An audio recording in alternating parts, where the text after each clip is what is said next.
Welcome back to Art Talk from Art in the Loop. I'm Jack. And I'm Francis, and today we're here with Anjola Ayodele. She is a Nigerian-born muralist and public artist based in KC She founded, how do you say the name of your studio? Jola Studios. Jola Studios, all right. She founded Jola Studios, a creative firm focused on storytelling through art that transforms shared spaces. Can't wait to hear more about this.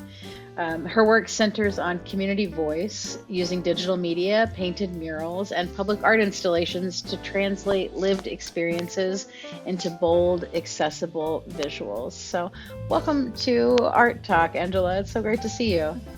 Thanks for having me. Absolutely. Listen, we want to get right into it. You have so many interesting things going on. So tell me, first of all, why did you apply for Art in the Loop? And how did you hear about it? How did you get into it? There's a long story on how I got into public art, but specifically, I moved to the Kansas City area at the end of 2025. And so coming from Arizona, that's kind of where I delved deeper into the public art space. But moving out here with my family, I knew that there was public art going on, but didn't quite know really how to get tapped in. And I was just Googling. I think it was on Google. I found it and I saw that it was like 3 days to the deadline. And great, I'm going to apply.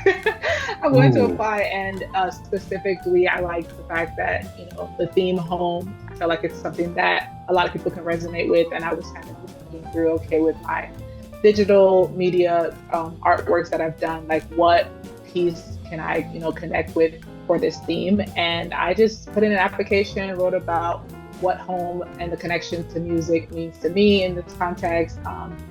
So I just put in my application, and then in the few weeks that followed, I heard that I got accepted for it. So it was kind of a last minute, looking out for opportunities. I'm still in the phase of really seeking out, to get connected with other artists in the Kansas City area.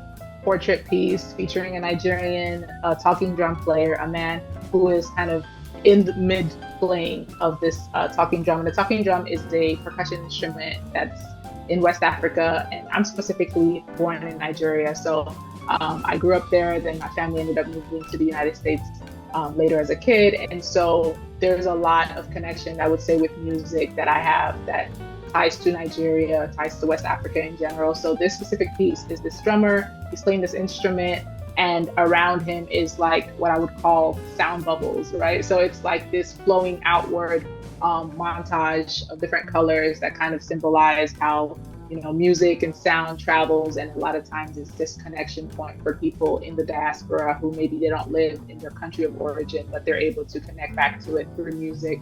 In some cases, it's high life, it acts Afro beats, and different forms of music like that. And so this composition is this portraiture with this, montage of sound bubbles flowing out, and it is on a 4-panel glass installation there. It's such a beautiful, vibrant piece of work. I love riding the streetcar past it. Yes, I was curious about your creation of it, and you talk about, your life has spanned a real global reality, right? So for sure, how did you get into public art? And also, it seems like in your work you're bringing home to this new place. Is every place home, or is that is the question that is so good to get asked, but I really had to sit with it for a long time. So I'll get to that question. But overall, my journey to public art started back in 2016. I had finished my master's program, and my master's, funny enough, it's in accounting. So I got my bachelor's degree in accounting, and funny enough, my day job is actually in the world of finance. So I actually have like two sides to me that I'm like enjoying fully. And so with my accounting major that I finished my master's in at the time, I was studying for my CPA exam, which, if you know anything about the CPA exam, it's a pretty grueling, months-long series of tests that I was essentially studying 40 to 50 hours a week for 9 months straight for this. So it was pretty intense, and I wanted something to relax and, take my mind off things. And I realized I did enjoy drawing. Let me try and get back into drawing, because I didn't want to just go into mind-numbing activities. And so I went back into the drawing, but this time I was like, let me try digitally. And I started just drawing different things and then posting it on like Instagram and places. and they different people were like, oh, I like this. This is cool. I'm like, oh, thanks. Just doing it for fun. But I think it was like a year and a half later, I got reached out. I got a reach out from a publication. They wanted me to do cover art for a young adult fiction book by Angie Thomas. And I thought it was a scam. I didn't believe it. I actually was like, Then they reached out and like, we're legitimately reaching out about this opportunity. And that was my first entry point into, an opportunity that that was actually in the industry, where I got to do public art for a book called On the Come Up, which was her a follow-on book after she did The Hate You Give. And so On the Come Up ended up making it to the New York Times bestseller. It was an exciting opportunity. And I was like, okay, I think I can actually take this from being a hobby to actually being a real thing. So in the years that followed, it was a lot of digital artwork, doing some stuff with branding, doing some stuff with brands. But really around 2021, I really had an itch to kind of expand my art beyond just the digital space, but into physical spaces. And so I did like a virtual short course through this person that does a lot of murals. And she basically was like, hey, if you want the crash course on like what I've learned in the last 10 years of mural painting, like I was able to get that course through this like scholarship program thing. And I learned about paints. I learned about how to prep a wall, like all these different things that you can learn over time from different videos, but it was all condensed in one thing. And so I didn't have a home that I owned. So I was in an apartment. And so I went to Home Depot and I bought big house, like flat wood. And then that would become my wall that I would practice on. And so I had 4x8-foot planks of wood all over the house. And I would start, doing different mural pieces there and sharing about it. But I officially kicked off into the mural painting world, I would say, in Arizona, in Phoenix area, where I got a chance to do different mural projects for Airbnb hosts or for local businesses, and then even applying and putting in proposals for the city of Flagstaff when they were doing mural wraps on their traffic boxes. And so when those opportunities started becoming a thing, I started realizing, okay, wait, you can actually pitch something in a proposal when they put an RFQ out. You can actually, position what you're doing to serve the community in a way that's, showcasing a story or beautifying a space, whether on a street corner or, at the side of a building or a business. So that's kind of the journey. And now I've recently gotten into like 3D fabrication as well for public art. And so that's exciting, where I have a sculpture that's at the Multicultural Garden in Flagstaff that is celebrating West African women and hair, and just all the things that are specific to, I'll say, my culture. So it's exciting to be a part of all that. Yeah, it's just super amazing how you went from accounting to just one day using art to kind of relieve some of the stress of having to prepare for an exam. And then just all of a sudden, little by little, you're just doing all of these things around the world. And I thought just doing a cover for a book that became a New York Times bestseller is just quite a way to go. So congratulations for that. Thank you. And, I thought you were going to say that you like went to college for accounting and then you did the antithesis of accounting. I was like, oh, but it seems like you have really like dived in and found your niche in a way that you're doing this as I don't know if you're doing that. Are you not doing this? Are you doing this full time, or are you still working as an It's hard accountant? to say. So it takes up the other part of my weeks when I'm not doing stuff with my family, right? So it's a mix of both. Yeah. Yes, it's so real. Do you have any advice for people who would like to do art, but just don't really know where to start, and they have jobs that just don't relate to what they want to do? Yeah, for sure. I will say some people may disagree with me on this, but I come from the school of thought where if you're at a job that is not toxic or draining you negatively, don't be in such a hurry to leave. Because there is something beneficial about having some stability that lets your creativity flow when you're not desperate. Like, if I don't sell this print, I'm not going to eat tomorrow, And everyone's different. Some people will disagree with me wholeheartedly. They like the pressure. They like the grind in that way. But I think there is something to be said about like allowing creativity to flow when there is some aspect of life that feels a little bit stable.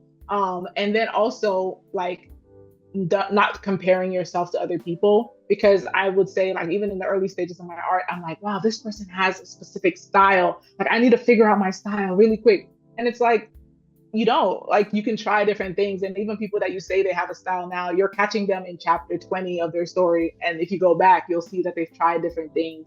And so I would just say, like, be willing to put yourself out there. And in some instances, that might look like offering, in my case, when I wanted to do my first mural on a wall, I didn't have my own wall. And so I bartered with another artist who had a tufting studio. And I was like, hey, can I get tufting time in your studio and I'll paint your wall? And that was how I was able to build out my first piece in my mural painting portfolio, right? So yes, it was offered, I guess, essentially not money exchanged, but it's something that I can even leverage in the future for other things. And it was a great learning experience for me, being able to do it that way as well. I would love to know if you have a particular intent about the artwork that's installed on the Streetcar line. Is there anything that you want folks to take away from it specifically, or did you choose the color palette because it's a joyful exchange of color theory? What would tell me? I would love to know. For sure. Yeah, no, I think I like that piece specifically because it feels like movement. When you look at the man, although he's of course static, it's a static image, he's actively mid playing drum. The movement of the little bubbles around just feel like right and happy. And so when I think about a lot of the way, Africa has been portrayed in media, when I think about a lot of the ways like certain countries have been just showcased on the social media stages and things like that, it tends to be a thing of like, oh, the poverty, oh, the the need, or the different devastations happening. And not to say those things aren't real, but there is joy to be celebrated in culture. There's times of celebration. There's music happening. There's celebrations. There's gatherings. And like, I feel like some of that is lost on the grander conversation. And so part of my art in general, when I do things like portraiture, that's featuring different, African inspired people or African inspired textures, I kind of want to showcase that joy that exists in communities that may not be seen just traditionally. So even in what he's wearing, it's what you call agbada. Agbada is a textile of clothing worn by men, and essentially it can have different patterns and prints. But I really wanted the bubbles to kind of take up more of the movement, so I didn't do too much on his clothing, but even the style of what he's wearing is kind of representative of that West Africa tradition as well. Where can folks find you on social media? You can find me on my website, jolastudios.com, Jola Studios with an S. And then I'm also on Instagram, Anjola.ay. Pretty simple. And I'm trying to be better at sharing my stuff on there, sharing my art, sharing the process. So look out for more of that. And yeah, definitely can be reached out through my website for any and all connection points and opportunities. Beautiful. Awesome. Well, thanks for being here.